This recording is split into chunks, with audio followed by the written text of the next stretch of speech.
আমার যেদিন বিয়ে ঠিক হলো, তনিমা এসে বলল, বন্ধু, তোর সুখের জীবন শেষ। বিয়ের পর আর শান্তি নাই রে। শাশুড়ি ননদ এদের জ্বালায় অতিষ্ঠ হয়ে যাবে। আমি তো তিক্ত বিরক্ত হয়ে যাচ্ছি। আমি মৃদু হেসে বললাম, আচ্ছা, দেখা যাবে। বিয়ে হওয়ার পর প্রথম যেদিন সে বাড়িতে গেলাম, আশেপাশে ঘর ভর্তি অনেক মানুষ ছিল। ভিতরে ভিতরে খুব ভয় লাগছিল। একটু পর শাশুড়ি কাছে এসে ফিসফিস করে বললেন, ভয় লাগছে মা? ভয়ের কিছু নেই। নতুন বউ, লোকজন তো একটু আসবেই, তুমি একদমই ভয় পেও না। বিয়ের দিন সারাদিন খুব ধকল গিয়েছিল, কিছুই খাওয়া হয়নি। খুব খিদেও লেগেছিল, কিন্তু কাউকে বলতেও পারছিলাম না। ঠিক তখন দেখলাম শাশুড়ি মা ঘরে এসে টুকটাক যারা ছিল তাদের তাড়া দিয়ে বের করে দিচ্ছেন। সবাই বের হয়ে যাওয়ার পর দেখলাম শাশুড়ি মা একটা প্লেটে খাবার নিয়ে এসেছেন। এত ভালো লাগলো তখন। তিনি আমার কাছে এসে বললেন, আমি জানি মা, তোমার অনেক খিদে পেয়েছে। সারাদিন যা ধকল গেল, কিছু তো মনে হয় খাওয়া হয়নি। আমার বিয়ের দিনেও এমন হয়েছিল, কাউকে বলতেও পারছিলাম না লজ্জায়। বলেই উনি হাসলেন, আমিও হেসে ফেললাম। তারপর তিনি নিজে মেখে খাইয়ে দিতে লাগলেন। আমার মায়ের কথা মনে পড়ে গেল। উনি ব্যাপারটা বুঝতে পেরে বললেন, মায়ের জন্য খারাপ লাগছে বুঝি? লাগাটাই স্বাভাবিক, কিন্তু আমিও তোমার একটা মা। একদম মন খারাপ করবে না, তাহলে কিন্তু আমি কষ্ট পাবো। মনে থাকবে? আমি ওনার দিকে তাকিয়ে একটা হাসি দিয়ে মাথা নাড়লাম। তিনি আমার মাথায় হাত বুলিয়ে দিলেন। প্রথম দিকে আমি রান্না বান্না পারতাম না, টুকটাক টিফিন বানাতে পারতাম। বাকি কাজগুলো শাশুড়ি মাই করতেন। কখনো এ নিয়ে কিছুই বলেননি, কিন্তু আমার নিজেরই খারাপ লাগতো। আমি পারতাম না, আর উনিও কিছু বলেননি দেখে আমি কিন্তু হাত গুটিয়ে বসে থাকিনি। উনি যখন রান্না করতেন, আমি পাশে দাঁড়িয়ে দেখতাম। এক সময় নিজে নিজে চেষ্টা করতে লাগলাম।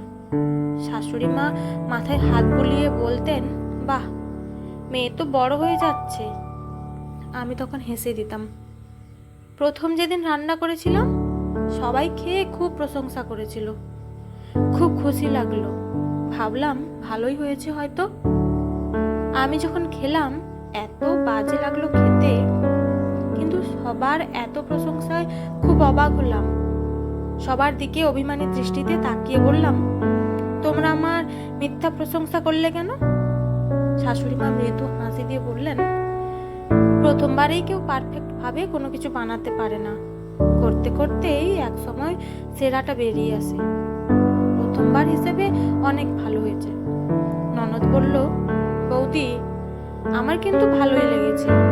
একদিন তুমি মায়ের থেকেও ভালো রাঁধতে পারবে। মিলিয়ে নিও আমার কথা। সেদিনের রান্নাটা ভালো হোক কিংবা খারাপ, কিন্তু সবার সেই সুন্দর সুন্দর কথাগুলোই পরবর্তীতে ভালো রাঁধুনি হতে সাহায্য করেছে। একটা অচেনা পরিবেশে মানিয়ে নেওয়ার জন্য আশপাশের মানুষগুলোর সাপোর্ট খুব প্রয়োজন। আমি কখনো কোনো ভুল করলে সুন্দর করে বুঝিয়ে দিত। কোনো কারণে মন খারাপ হলে সবাই মিলে মন ভালো করে দিত। একটা সুন্দর পরিবার গঠন করতে হলে পরিবারের সবাইকে সবার বুঝতে হয়। সুখী পরিবার মানেই যে তাদের মান অভিমান হয় না, তা কিন্তু নয়। আমাদের মাঝেও মান অভিমান হতো, কিন্তু কেউ সেটা পুষে রাখতাম না। আমি যখন অভিমান করতাম, মা এসে বলতেন, আজকালকার ছেলে মেয়েগুলোর এত অভিমান কোথা থেকে আসে কে জানে বাপু, ভালো লাগে না আর দুনিয়াদারি। আমি তখন হেসে দিয়ে জড়িয়ে ধরতাম। আবার মা যখন অভিমান করে থাকতেন, আমি মায়ের আশেপাশে ঘুরঘুর করতাম আর বলতাম, আমাকে কেউ ভালোই বাসে না, সবাই খালি অভিমান করে।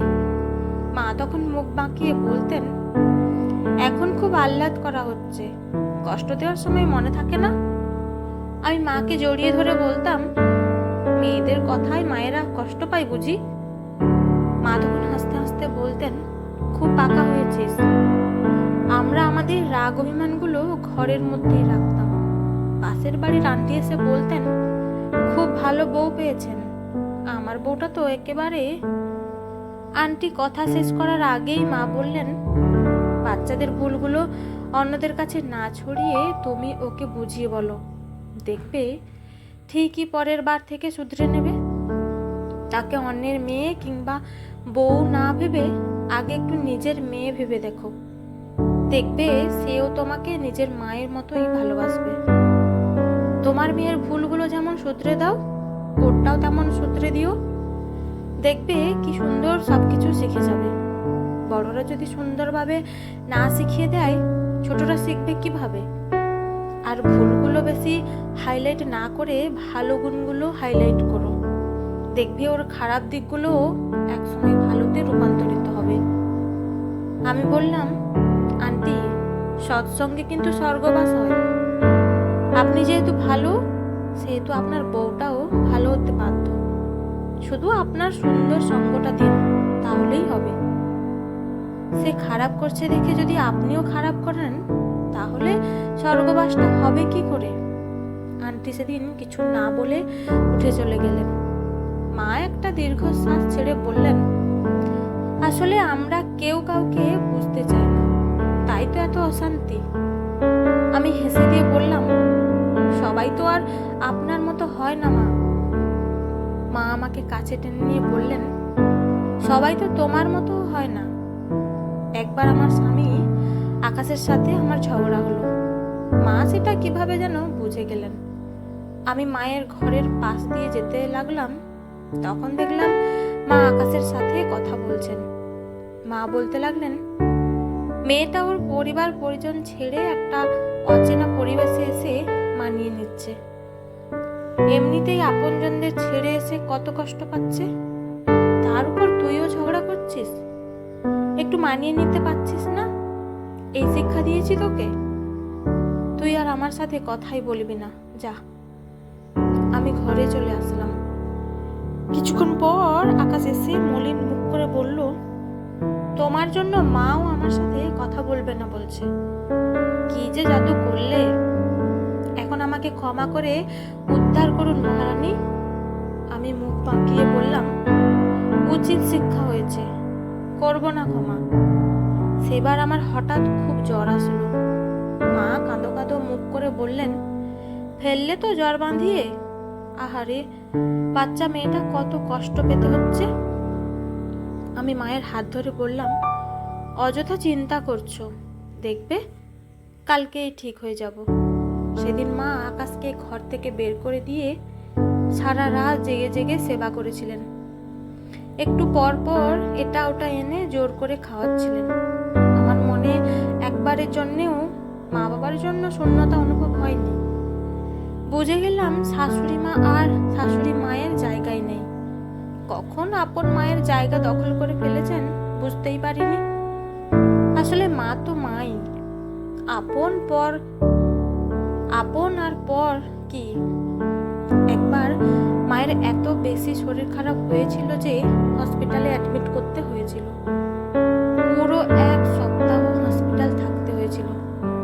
তখন আমার ভিতরে এত কষ্ট হতে লাগলো, মায়ের সাথে আমি হসপিটালে রইলাম। মাকে ছাড়া অত বড় বাড়িটাতে থাকতামই বা কিভাবে? মা ছাড়া যে পুরো বাড়িটাই ফাঁকা। যেদিন মা সুস্থ হয়ে গেলেন, মনে হলো যেন এক আকাশ পরিমাণ শান্তি পেলাম। অনেক মাস পর যখন বাবার বাড়ি আসছিলাম, সেদিন শাশুড়ি মায়ের সে কি কান্না!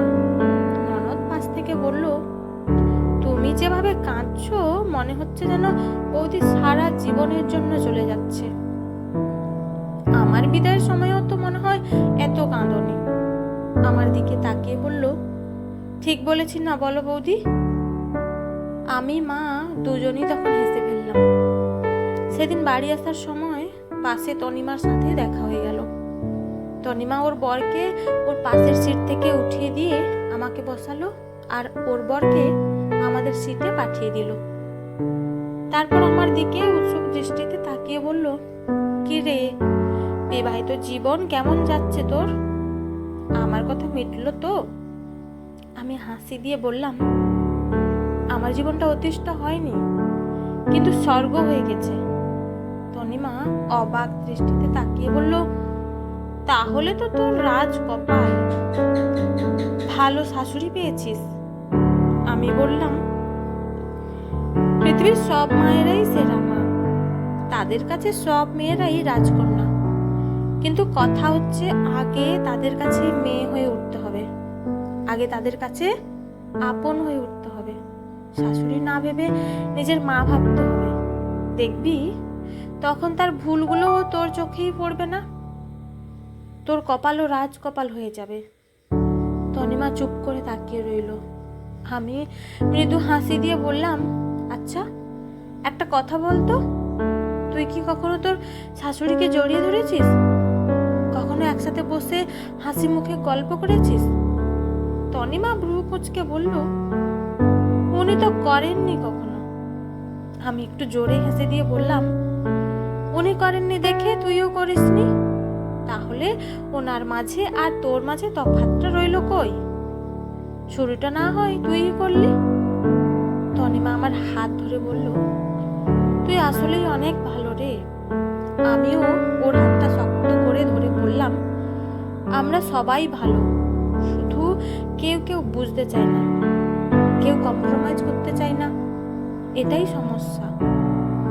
বেশ কিছুদিন পর তনিমা একদিন ফোন করে বলল, থ্যাংক ইউ বন্ধু, তুই আমাকে অন্যভাবে বুঝতে শিখিয়েছিস। জানিস, আমার শাশুড়ি মা এখন আমাকে এত ভালোবাসেন, তোকে বলে বোঝাতে পারবো না। তৃপ্তির একটা নিঃশ্বাস ছেড়ে ভাবলাম, পৃথিবীর প্রতিটা ঘরে বউ শাশুড়ি থেকে মা মেয়ে তৈরি হোক না, প্রতিটি ঘরেই একটা করে সুখের গল্প তৈরি হোক, ক্ষতি কি তাতে?